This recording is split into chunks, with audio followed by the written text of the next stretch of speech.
అన్న నాకు ఇలాంటి రాంగ్ థాట్స్ వస్తున్నాయి అన్నంటే ఫస్ట్ క్వశ్చన్ ఏమడుగుతారు చెప్పనా? ఏం చూస్తున్నారు నువ్వు మొబైల్లో అని అడుగుతారు.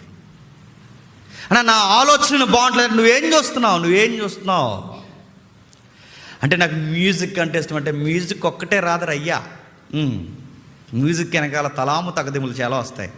అవన్నీ నువ్వు చూస్తుంటే అడుగుతాను, నీ మైండ్ ఎలా బిహేవ్ చేస్తుంది? ఖచ్చితంగా నువ్వు అది ఏదైతే చూస్తున్నావో అదే బిహేవ్ చేస్తుంది. చాలామంది సోకాళ్ళ మహానుభావులు బయట అంటున్నారా, అలాంటి సినిమాలు వస్తే సొసైటీ ఎందుకు పాడదు? ఖచ్చితంగా పాడవుతుంది.